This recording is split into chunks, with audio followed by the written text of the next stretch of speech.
Iniciando Ana Maria Hatz em Família, do dia 15 de outubro de 2021.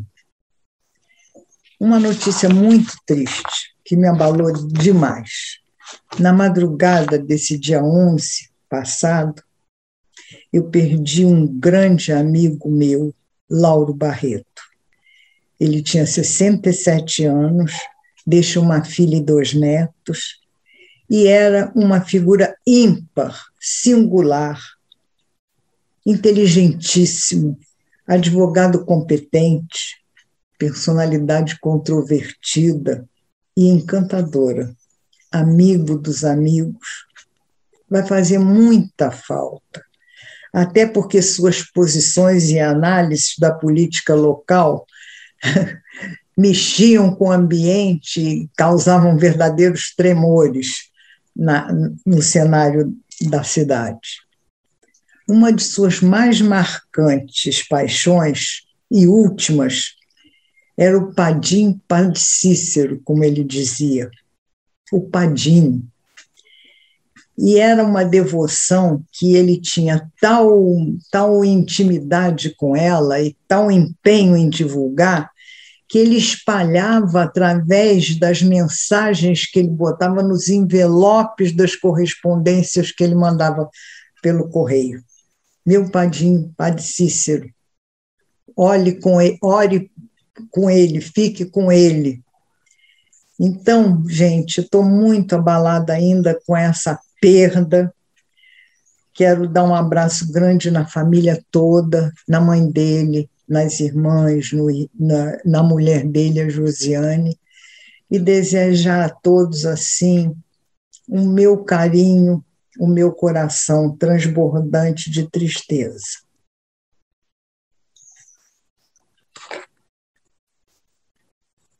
Algumas notícias que eu gostaria de dar para vocês, né? Petrópolis tem 245 pessoas atualmente em situação de rua, um aumento de 145% em 5 anos, né? Em agosto de 2020, a estimativa da Secretaria de Assistência Social é que nós tínhamos 140 pessoas aqui em situação de rua. Agora, os dados recentes do consultório de rua nos dizem que nós já estamos com 245 pessoas nessa triste situação. Isso fruto do aumento da pobreza, da tristeza que nós todos passamos nesses quase 2 anos de isolamento, de Covid e de, consequentemente, recessão financeira aí no município. No dia 9/10 passado, sábado, nós comemoramos 119 anos da Tribuna de Petrópolis, um dos jornais mais antigos do país e indispensável à história da cidade. Ele começou a ser editado em 1902, levando sempre informações de qualidade. Depois teve várias fases de transformação e modernização, chegando até hoje, onde a cidade toda pode ver a sua primeira página nas bancas do jornal e se conectar com os seus ditos e escritos através da internet, né, dos meios de comunicação eletrônicos, e se conectar com ele, por isso, até fora da cidade de Petrópolis, né? Porque em 2020, quer dizer, ano passado, ele tornou-se 100% digital. É o nosso querido jornal, a Tribuna de Petrópolis. A cidade hoje tem 12.519 famílias que vivem com apenas R$ 89 per capita por mês. Vocês já imaginaram uma coisa dessa? Como é que alguém pode sobreviver com R$ 89 por mês? É a chamada extrema pobreza.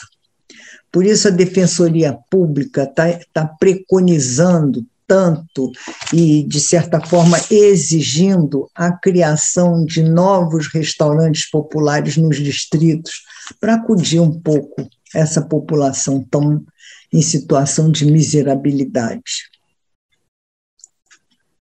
Nesse feriado que passou, a Associação Brasileira de Hotelaria disse que nós tivemos uma previsão de ocupação de mais ou menos 90% dos nossos hotéis e pousadas.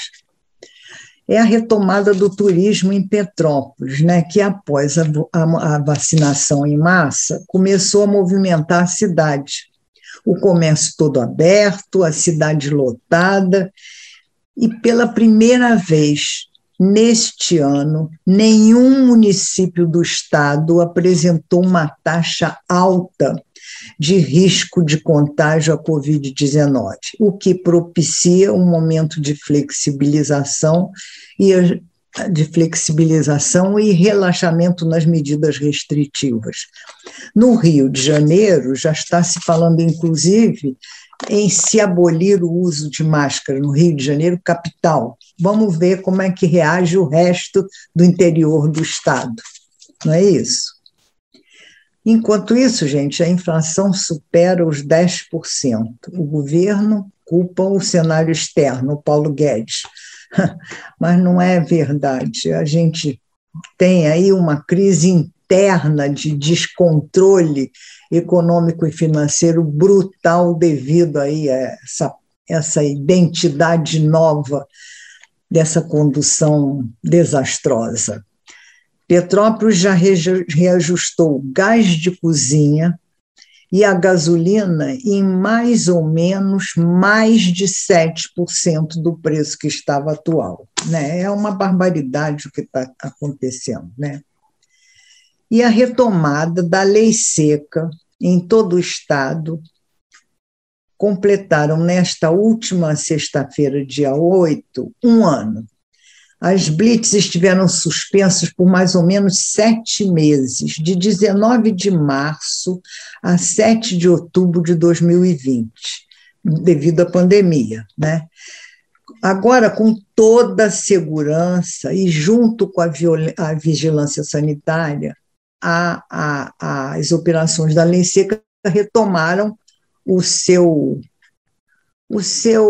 ritmo normal, né, de atividade. Dos 115 e 93 motoristas abordados, 15 mil estavam alcoolizados. Olha, gente, olha que absurdo ainda, como se bebe, né, dirigindo. Quer dizer, as pessoas não se tocam que direção e bebida não se compactuam de maneira nenhuma, né? Então, o percentual de alcoolemia, que antes era 4,5%, passou, em média, a ser 13% maior do que antes. Então, é isso aí que nós temos para comentar com vocês nesse programa. Vamos passar às nossas entrevistas de hoje.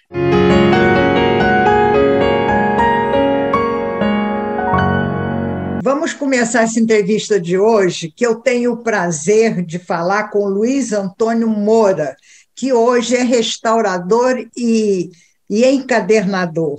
Eu tive uma satisfação muito grande de saber dessa profissão atual dele, porque é uma coisa que está em desuso. Hoje é raríssimo uma pessoa que se preocupe em fazer esse tipo de atividade. Eu, quando soube, quis logo falar com ele. E tive agora, o conhecendo pessoalmente, o prazer de saber que ele é funcionário público aposentado do Tribunal Regional do Trabalho, onde eu trabalhei anos e me aposentei também. Então, quer dizer, nós somos colegas de vida, né, sem nos termos encontrado lá no tribunal. Então, Luiz Antônio, é um prazer muito grande falar com você por esses 2 motivos. Então, muito obrigada por esse tempo. Eu gostaria de saber algumas coisas de você, como, por exemplo, você agora mora aqui em Petrópolis? Você se transferiu para cá depois de aposentado? Não, eu nunca saí de Petrópolis. Eu nunca abandonei. Você sempre morou aqui? Sempre. Eu sou nascido, criado e vivido aqui. Nunca saí daqui. Eu trabalhava no Rio, trabalhei 27 anos lá no TRT e descia e subia todos os dias, de acordo com os períodos, né? Tá. Houve época que eu descia todo dia, houve época que eu... Enfim, mas sempre trabalhando lá e residindo aqui. E depois de aposentado, você então se dedicou a essa atividade. Como é que foi isso? Isso foi o seguinte, eu sempre lidei com livros, porque fui para o tribunal e fiz, a minha graduação é Direito, eu fiz pós-graduação em Direito lá no Rio, aliás, eu fiz 2 pós-graduações, uma no Direito do Trabalho, a outra em Administração Pública na FGV, em Botafogo, e depois eu voltei, comecei a fazer teologia no Instituto Franciscano aqui em Petrópolis. Que legal! A minha vida sempre foi com um livro embaixo do braço, sempre lendo, sempre escrevendo, sempre fazendo alguma coisa, e eu sempre tive um amor muito grande pelos livros, principalmente livros antigos. E eu conheci uma senhora aqui em Petrópolis que fazia para mim algumas encadernações. Quando eu tinha alguma coisa para encadernar, eu levava para ela, e quando ela me devolvia aquilo, eu ficava encantado com o trabalho, porque é um trabalho muito bonito. Maravilhoso. E aí eu estava em vias de me aposentar e conversei com ela, pedi a ela se ela me ensinaria a fazer. Até me comprometia a não ser concorrente dela.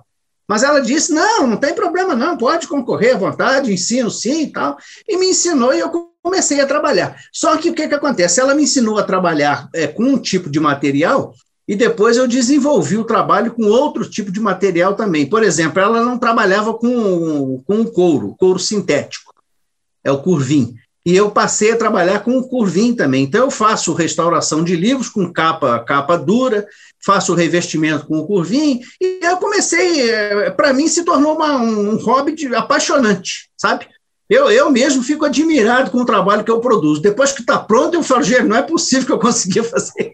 E você faz pirogravura também nas capas e tudo? Faço na medida do possível, porque você tem que ter as peças, né? Eu vou adquirindo as peças e vou gravando. Fica um trabalho muito bacana, muito bonito. Eu já encadernei restaurei mais de 250 livros este ano. Este ano, durante a pandemia?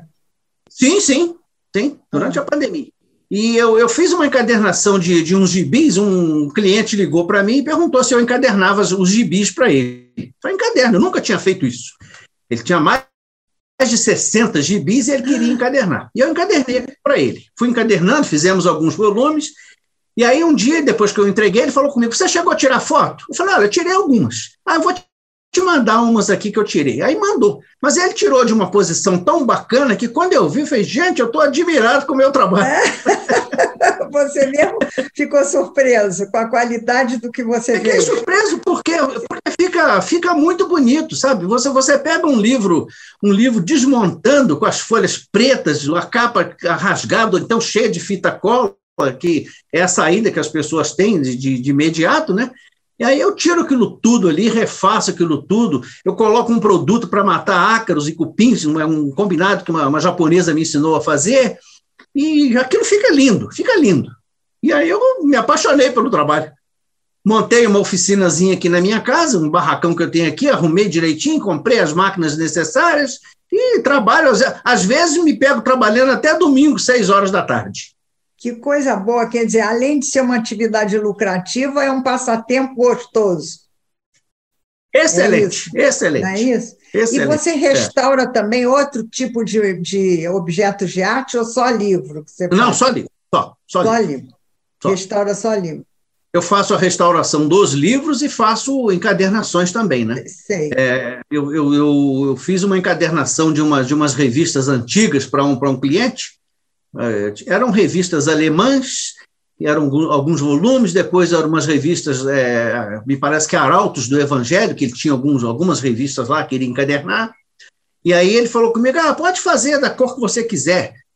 Aí eu sugeri a ele uma cor, ele falou, não, faz o seguinte, faz bordô, eu gosto muito do bordô.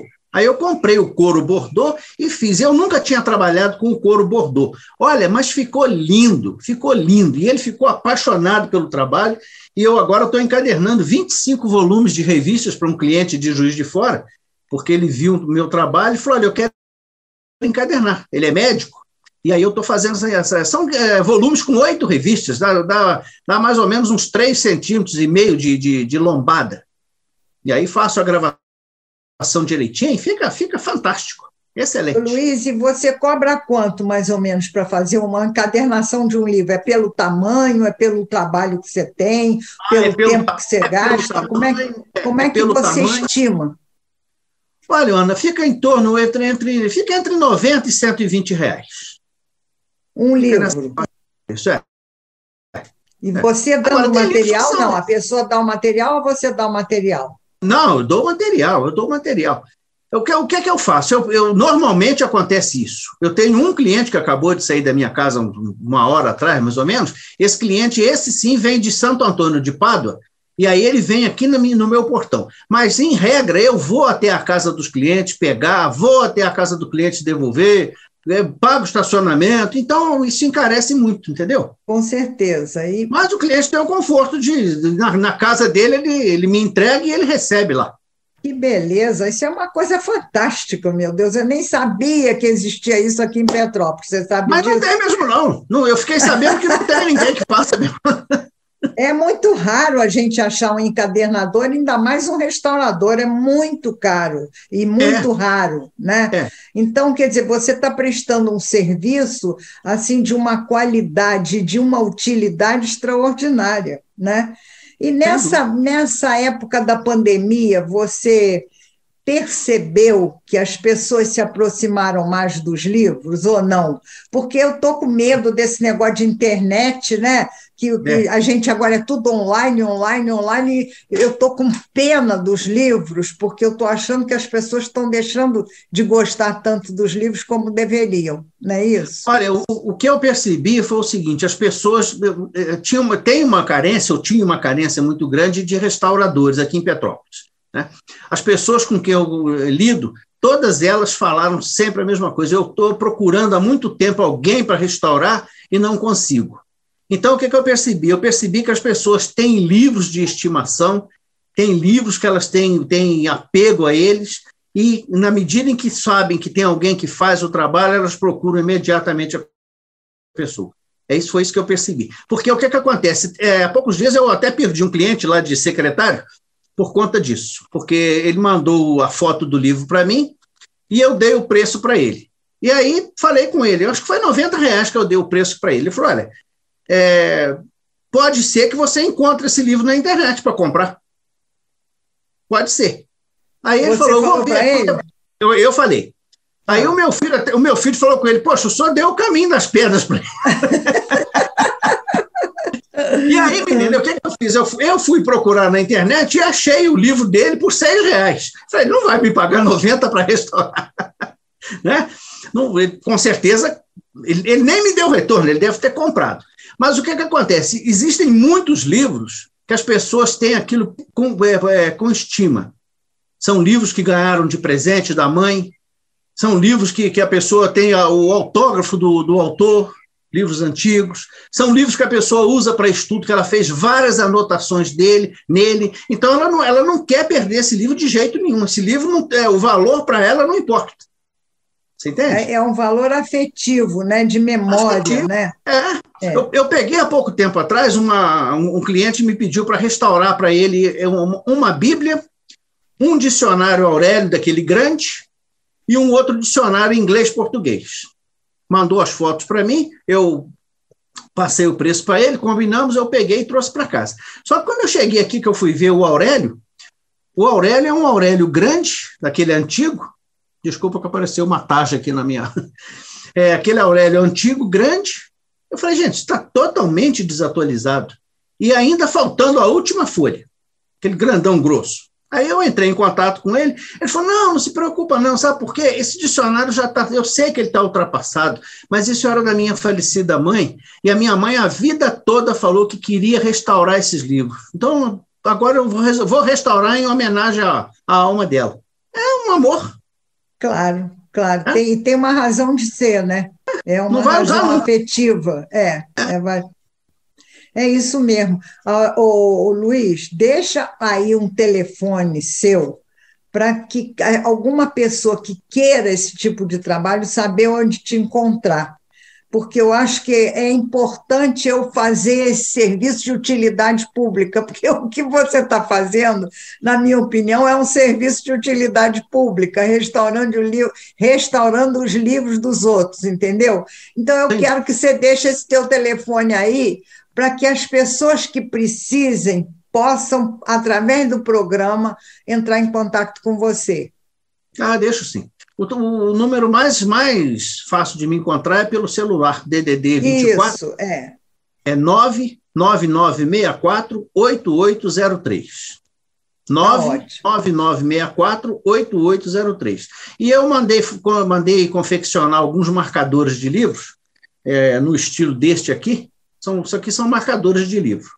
E aqui tem os meus dados também. E esses marcadores eles podem ser encontrados, por exemplo, na papelaria Semadri. Eu deixo lá e as pessoas pegam lá.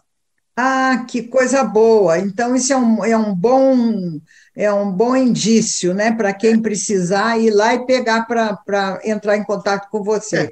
Né? Mesmo que não entre em contato, ganhe um marcador, porque o marcador de livro ajuda. Ajuda e é muito útil, não é isso? Sem dúvida. Sem dúvida. Luiz, olha, muito obrigada por esse tempo que você conversou conosco, que você deu essas indicações todas, e, sinceramente, eu fiquei duplamente agora assim, satisfeita de te conhecer como meu colega de trabalho e como restaurador e encadernador aqui de Petrópolis, tá bom? Muito obrigada mesmo, desejo que você tenha muito sucesso. Você está fazendo essa profissão há quanto tempo já? Desde que me aposentei, vai fazer 2 anos.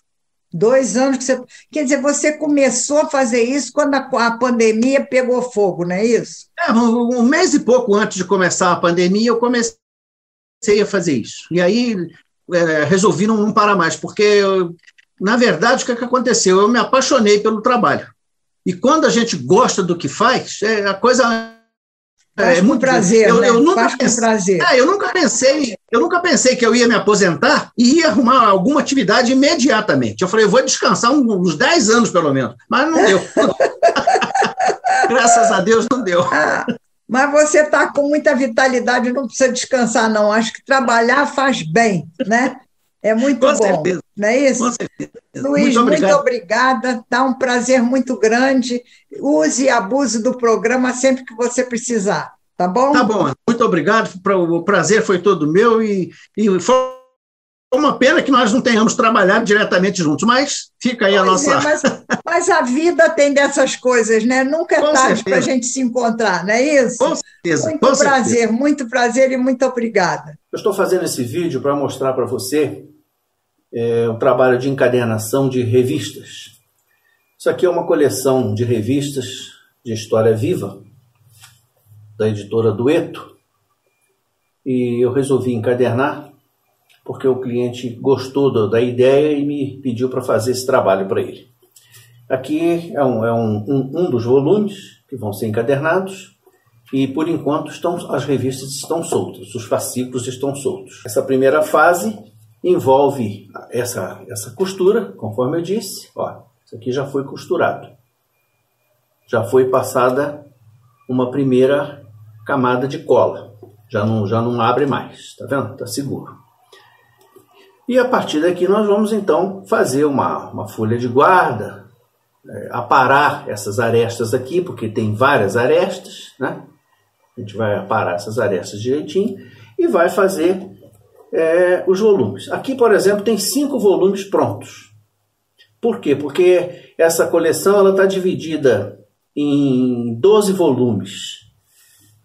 12 volumes da revista comum, né? Um volume da História Viva especial e 5 volumes da História Viva Grandes Temas. Então, esse aqui é o volume número 1. Tá vendo? História Viva, Grandes Temas, volume 1. E aqui é um detalhezinho que a gente bota. A lombada gravada também do mesmo jeito.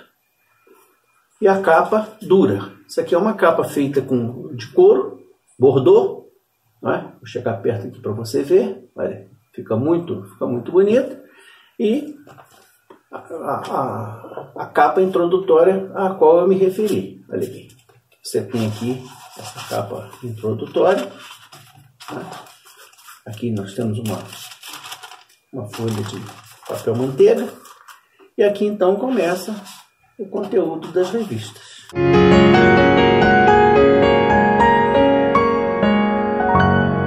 Vou começar agora a conversar com a Carolina Freitas, do projeto Petrópolis Sob Lentes, que vocês já conhecem aqui do programa e que eu tenho muita satisfação sempre de trazer quando ela tem novidades. E dessa vez a Carolina tem uma grande novidade. Ela começou um outro projeto em que ela, de 2 em 2 meses, mostra algumas lojas e algumas pessoas aqui da cidade que desenvolveram, através de anos, um comércio que permanece até hoje.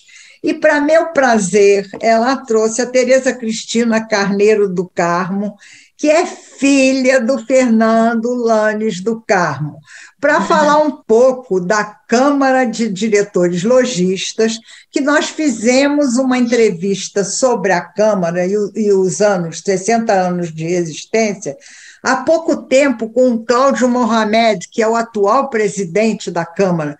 E elas vão nos contar também uma outra versão. Naquele dia, eu queria ter entrevistado a Cristina, e não entrevistei, mas eu falei do episódio que o Fernando sempre contava, que no dia da inauguração ele teve que sair correndo de lá. Eu estava lá com o Paulo e eu achei aquilo, eu guardei na minha memória aquela história. Ele foi correndo para a maternidade porque a mulher dele estava tendo o neném e agora eu sei que é a irmã da Tereza Cristina. Então, eu quero que elas contem tudo isso para vocês pessoalmente, mesmo que seja online aqui, né? Então, Carolina, muito obrigada, é um prazer ter você de novo. Tereza Cristina, é um prazer ter você aqui para falar dessa história da Câmara de Diretores Lojistas, que era Clube de Diretores Lojistas naquela época, e depois você falar um pouquinho também da Super Esportes, que você é proprietária, não é? Então, olha, Carolina, a palavra está com você e com a Tereza agora para vocês nos contarem tudo isso. Oi, Ana. É sempre uma satisfação muito grande estar aqui no programa e dessa vez para dividir com vocês uma alegria que foi a minha parceria com a CDL na produção de um curta-metragem sobre os 60 anos da entidade. E aí foi muito interessante porque na hora da gente selecionar os personagens, o Abraão, superintendente da CDL, de maneira imediata já me recomendou a Cristina e falou que ela tinha uma história muito íntima com a entidade pelo fato do pai dela ter sido um dos fundadores. E Cristina tem muitas histórias para contar, então fico muito feliz em estar dividindo esse espaço aqui com ela. E, Cristina, olha, antes de você começar a contar isso tudo para nós, eu quero agradecer aqui de pronto, já agradeci num outro programa, mas vou reafirmar a delicadeza do Cláudio Mohamed, que depois me mandou uma caneca linda do CDL, que eu guardei aqui, ó. Ela está aqui, ó. Está aqui na minha mesa até agora, ó. Cheia de canetas, porque eu achei linda, e agradeço mais uma vez a delicadeza do Cláudio. Cristina, conte-nos tudo. Vamos lá. Olha, foi muita alegria. Esse convite, esses 60 anos do CDL, foi uma coisa muito bacana. Me trouxe muitas lembranças, muitas saudades, mas foi muito bom. O convite da Carolina foi ótimo. E, então, realmente, tem passagens muito engraçadas. E uma delas é essa, exatamente. No dia da inauguração do CDL, minha mãe em trabalho de parto. E meu pai saindo correndo. Então, sempre engraçado, as pessoas até esperavam, porque todo evento que tinha no CDL, ele contava essa história. Ele contava a história muitas vezes. Muitas vezes ele contava, todo mundo, mas foi uma coisa, né, interessante. E com o tempo a minha irmã cresceu e tal, e começou a ser homenageada também, recebia flores e tudo. Foi um tempo muito bom, né? Era uma turma muito boa. muito unida, parecia uma família, né, Tereza? É isso que eu falo com a Caroline, parecia uma família. Eu era menina e tudo, eu sentia aquilo mesmo como uma família, né? E foi muito importante. O CDL não tinha aquela importância que tem hoje em termos de informatização, nem de modernização de todos os meios do comércio, não existia naquele tempo, né? Naquele tempo era tudo, eu me lembro que tinha um fichário enorme, e a gente, quando queria uma informação, ia lá catar as fichas no fichário, né? Era tudo assim, muito manual, mas muito gostoso, porque era assim, um grupo de gente amiga, né? Isso. Era um grupo de amigos, realmente. E trouxe muito benefício para o comércio, né? A inauguração da CDL trouxe muito benefício para o comércio. E dali foi um grupo muito bom. E o comércio, nessa época, era muito familiar mesmo, né? As famílias todas trabalhavam. Eu ainda era menina, mas assim, quando eu comecei com 19 anos, já comecei a trabalhar na loja. E realmente... outros tempos, né? Aí fala, nossa, mas a loja vai fazer 66 anos esse mês. Como é que pode resistir ao tempo? Mas o tempo, Ana Maria, passou tão rápido. Voa. Não é? Passou tão rápido. Eu não acho nem que foi tanto tempo assim. Aí você olha para trás, realmente, né? Estamos aqui até hoje, né? E depois da curta-metragem do CDL, teve uma reportagem sobre a loja, foi muito bacana, muito bacana. Com a Carolina também, essa reportagem. Com a Carolina, né? Exatamente, isso. A Carolina deu continuidade e vai ter o trabalho dela, ela tem muito trabalho aí para ela fazer. Tem muitas histórias bacanas, muito comerciante aí para conversar. Então, Carolina, agora conta um pouquinho não sei se eu posso chamar de comercial ou, sei lá, um documentário sobre a Super Esporte que você fez com a Tereza Cristina. Conta um pouquinho como é que foi isso, que eu sei que você fez com 3 lojas, né? Com a Super Esporte, com a Carlinhos Plástico e com a Casa Carlos, é isso? A Casa Carlos ainda vai sair, mas a ideia... Isso, a ideia das reportagens são 2 reportagens por mês, então, de maneira quinzenal, a gente produz esse material.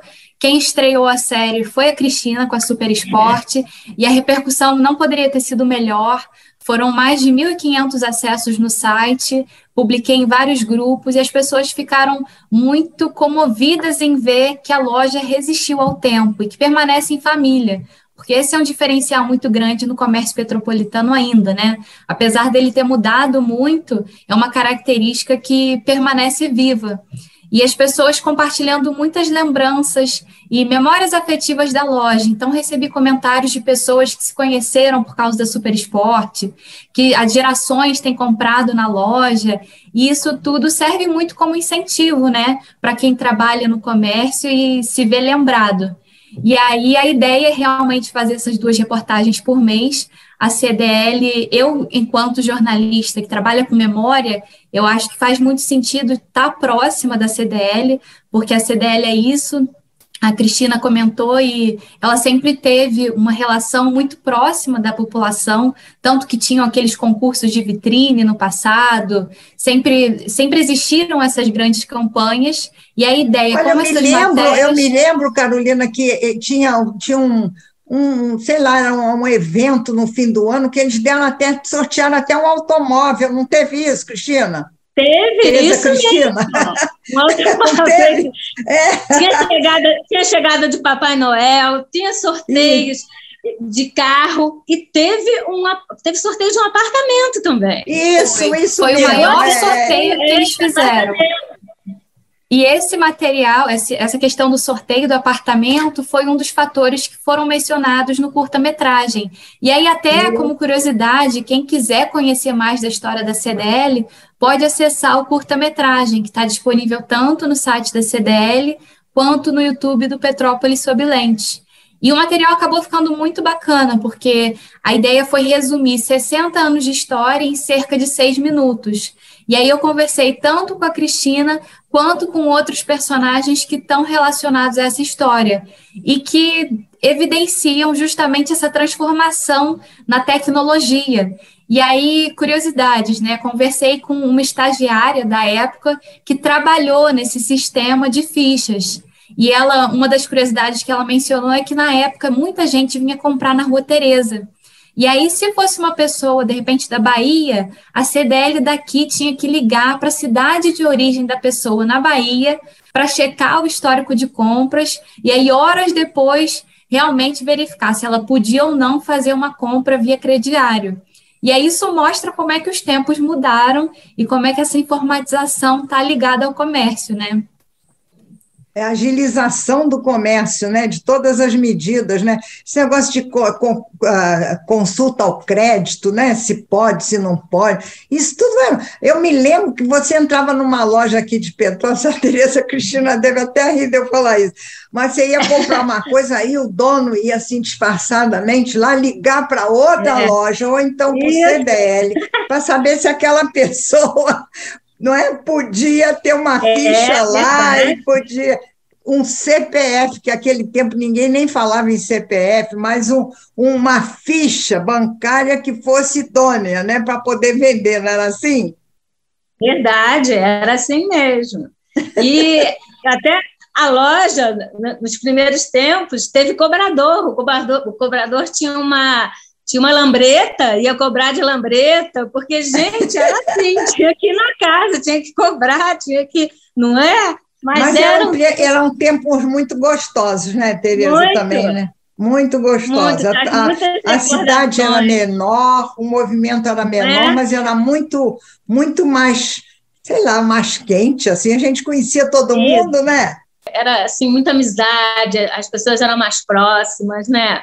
Mas continua sendo uma cidade muito gostosa, né? Muito gostosa. Muito. Mas você deve ter contado para a Carolina alguma coisa muito interessante assim da Super Esporte. Conta para a gente aí. Eu era bem pequena, mas eu lembro de um presépio que meu pai fez, a loja de esquina, aquela marquise enorme, e ele fez um presépio em tamanho natural.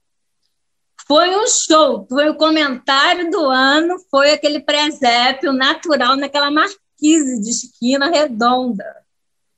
Eu tenho mais na memória os comentários, não me recordo de ver, e procurei também algum relato, não consegui, mas isso está na minha memória, assim como foi um presépio que foi comentado na cidade toda. Nós tínhamos também, era uma alfaiataria, o segundo andar da loja era uma loja masculina, nós tínhamos alfaiates.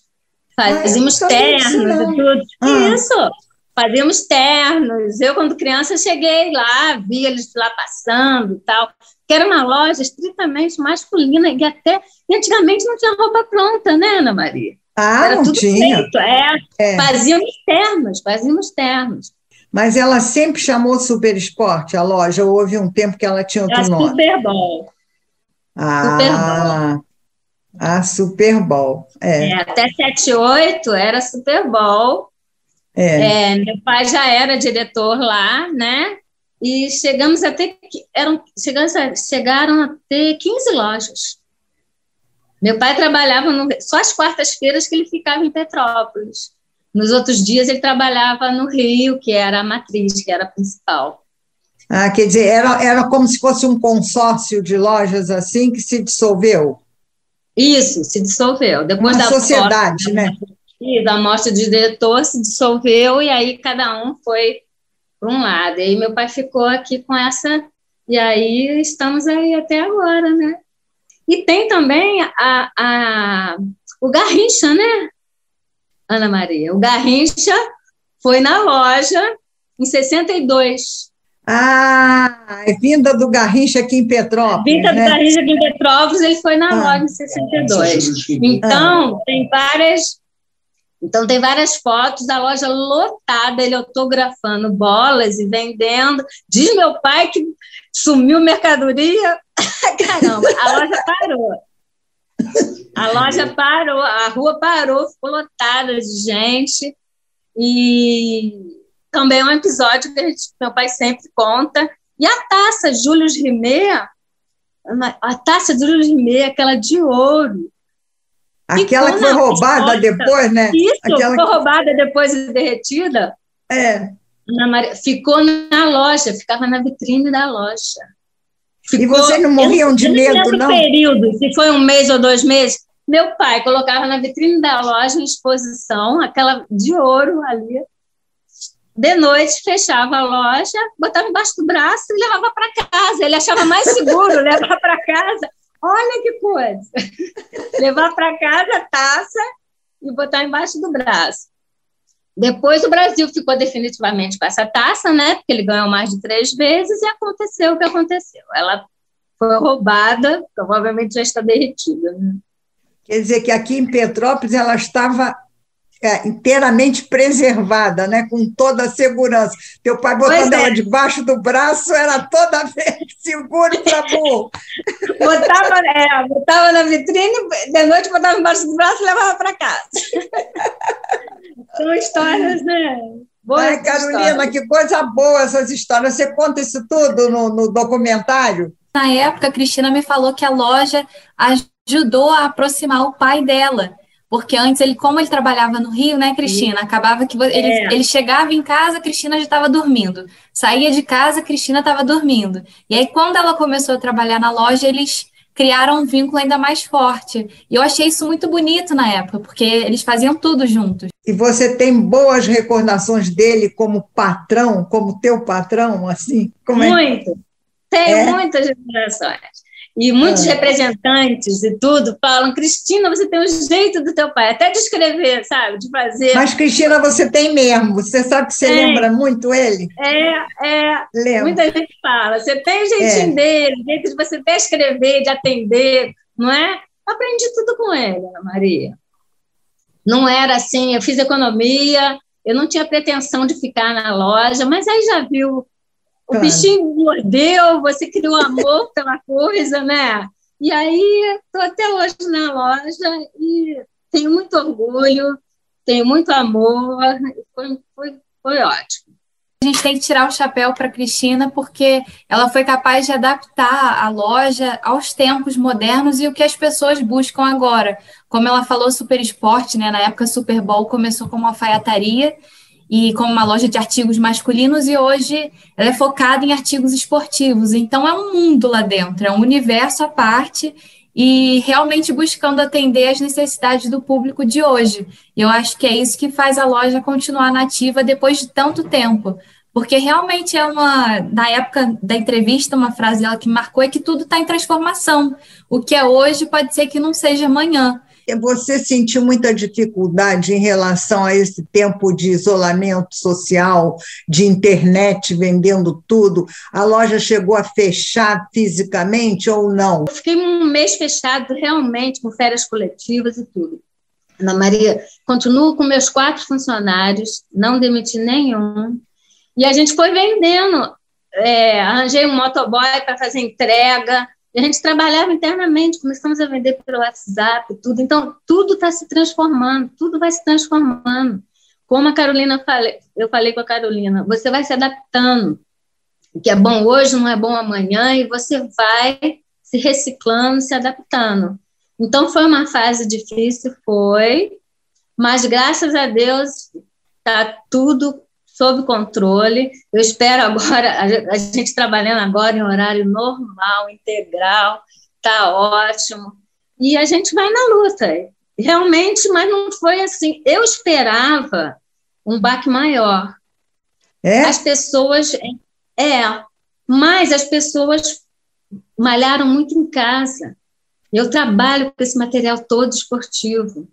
Então, comecei a entregar colchonete de yoga, halteres, e caneleiras, e não sei o quê, porque muita gente, e até hoje, tem gente que diz que até que não vai mais voltar a malhar em academia, né?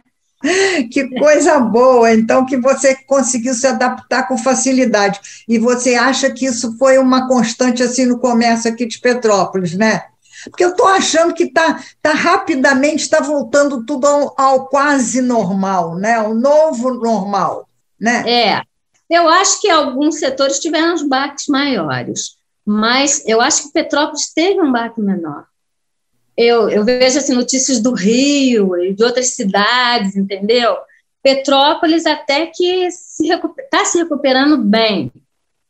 Tivemos algumas baixas aí de colegas que realmente tiveram que fechar os negócios e tudo, mas, no geral, eu acho que não foi uma cidade, não foi tão ruim. Eu acho que Petrópolis se destacou por essa recuperação.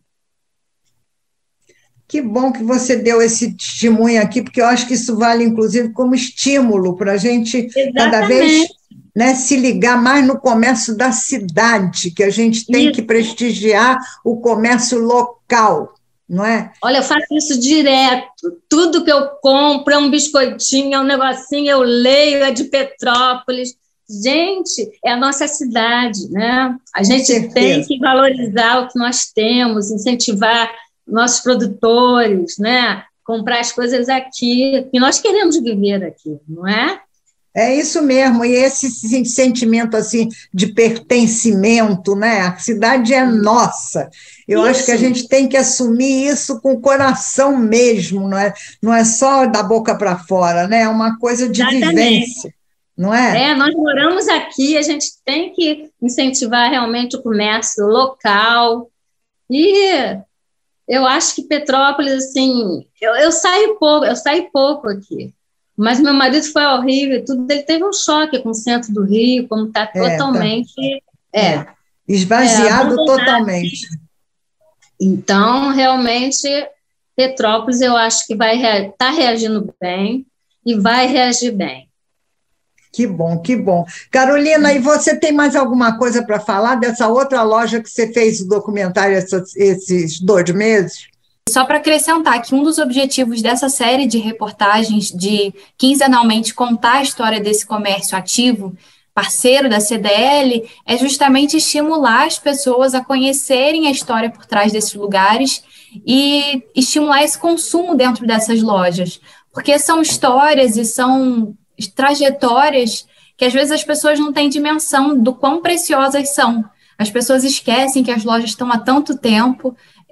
Uma das próximas pautas é a Pirulito. A Pirulito já tem mais de 42 anos de fundação e as pessoas acham às vezes que são 10, 20 anos e não, são histórias, são empresas que conseguiram resistir ao tempo e que estão aí superando crises, que estão construindo a sua história, que estão se adaptando, estão se renovando. Como a Cristina falou, em meio à pandemia, eu acho que o comércio de Petrópolis foi forçado a se modernizar. E isso tem sido fantástico, porque tem se conectado a um novo público que, de repente, não tinha o hábito de comprar nessas lojas. E tem sido muito enriquecedora essa experiência de contar a história desses lugares. Como eu já mencionei, quem estreou a série foi a Super Esporte. Depois tive o prazer de conhecer a história do Cid na Carlinhos Plásticos, e que foi um outro setor. Muita gente fez obras em casa nesse período, acabou recorrendo aos produtos deles. E depois a Casa Carlos, que foi a última entrevista que eu fiz, com o seu Carlos, que está com 91 anos e que continua indo todos os dias para a loja. Hoje quem está na loja é o neto dele, é um negócio que felizmente vai continuar na família e que também tem uma história linda de décadas de dedicação. E eu acho que conhecer as histórias por trás desses locais incentiva os petropolitanos a contribuírem com essa história. Não, e até dá uma curiosidade muito grande da gente saber dessas particularidades, né? Porque hoje em dia a vida é tão corrida, não sei se a Tereza compactua desse meu sentimento, mas a vida é tão corrida, a gente conhece muita gente, mas conhece superficialmente, né? Aquele conhecimento assim familiar, mais íntimo, aquela proximidade. Ah, o meu pai estudou com o teu pai, tua mãe foi não sei o que com a minha mãe, aquela coisa assim mais imbricada de família com família, hoje é muito mais difícil, né? Eu me lembro que antigamente, quando a gente, por exemplo, tinha um amigo assim, ou uma amiga, dizia, fulana de tal, os pais da gente assim, qual é o seu sobrenome? Você é filha de quem? Não era para saber de quem que era a filha, era para saber se eles conheciam os pais e as mães daqueles nossos amigos, né? Era uma coisa assim muito mais íntima, né? E eu acho que isso faz uma certa falta hoje, mas que também é uma modernidade natural dos tempos modernos. A vida cresceu muito, né? As cidades cresceram muito, os meios de comunicação são outros, né? Ninguém me liga mais de manivela ao telefone, ninguém espera na cabine telefônica, o orelhão morreu, né? Essas coisas todas que foram se adaptando aos tempos modernos, não é isso? Nosso tempo está no fim, gente. Eu tenho 1 minuto e não sei o que está aparecendo aqui. Então, eu queria deixar para vocês esses últimos minutinhos para vocês se despedirem dos nossos telespectadores e ouvintes aqui, agradecendo muito mais uma vez a participação da Carolina. E, Tereza, foi um prazer ter você aqui. Continuem na luta, que isso vale aí para os mais novos, tá? Meus parabéns e, olha, um momentinho para despedir está com vocês. Muito obrigada. Só tenho a agradecer por mais uma vez estar aqui no programa, dessa vez na companhia da Cristina, podendo dividir tantas histórias e deixando esse convite para as pessoas conferirem o curta dos 60 anos da CDL, com vários depoimentos que contam a história da entidade, e também essas reportagens quinzenais, tanto no site da CDL quanto no Petrópolis Sob Lente. Tereza, despedir-se. Muito obrigada, foi uma honra. Foi muito prazer muito grande. Um prazer muito grande. Muito obrigada, Ana Maria. Carolina, teu trabalho maravilhoso. Muito obrigada também. E fiquem com Deus. E façam ginástica com as coisas da Super Esporte. Eu faço, hein? Isso aí, gente. Tchau, gente. Muito obrigada, hein? Tchau. Parabéns para vocês. Vou ler agora, para terminar o programa, alguma coisa escrita pelo Nelson Mandela que eu achei muito bonito e muito próprio. Depois de me tornar presidente, pedi a minha escolta para almoçar num restaurante. Nós sentamos e cada um de nós pediu o que quis. Na mesa da frente estava um homem esperando ser atendido.